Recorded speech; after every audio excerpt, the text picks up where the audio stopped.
Hello there everyone, welcome back to another video. My name's HN and today we're having a look at the brand new Star Wars Jedi Survivor, and in today's video we are specifically going to be talking about and going through some combat tips and tricks that you may or may not use. First things first, if you want to simply get better at the combat, one thing you can do is go into the arena area. When you go at the certain specific meditation points throughout the game, depending on which planet that you are on, which you can use for fast travel, you can go into an arena area, which is now a little bit different in the sequel game, as it's not open expanded or whatever you want you can fight. Now it is pretty much showing you the different techniques that you can do with the lightsaber, as in evading, attacking, blocking with your lightsaber, and parrying and all that good stuff.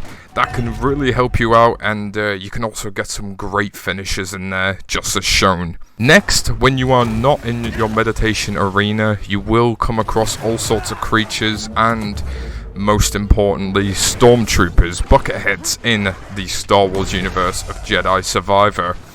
With the stormtroopers, depending on what they have, if they have blasters, it's very easy to just go and click L1 if you're on console, or block on your keyboard to simply blast projectiles back to the stormtroopers as shown.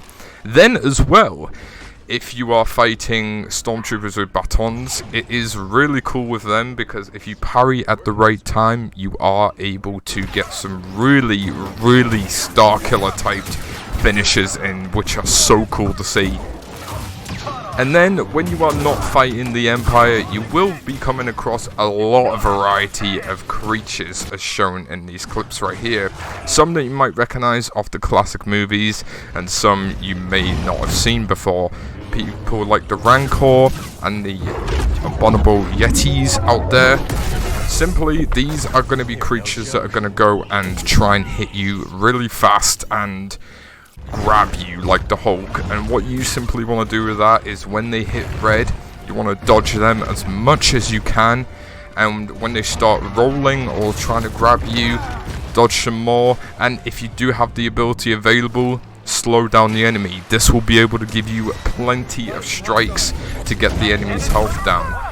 And when you do fight these beasts, this is just a personal preference, but with a new feature in the game called stances, I like to use dual sabers to get more of a whack on to the NPC creatures. Now, what I've found best to strike these guys is when they get tired out or don't move a lot. That's when it's best to go and strike them down. Or if there are stormtroopers around, use them to your advantage and deflect the blaster bullets going into the creature. Or use Force Confusion, which is a new feature as well, which basically lets you control for a meantime a creature or stormtrooper to protect you from other enemies until then. But there is so much combinations of different styles of finishes and attacks that you can do. It's really customizable and it's up to you.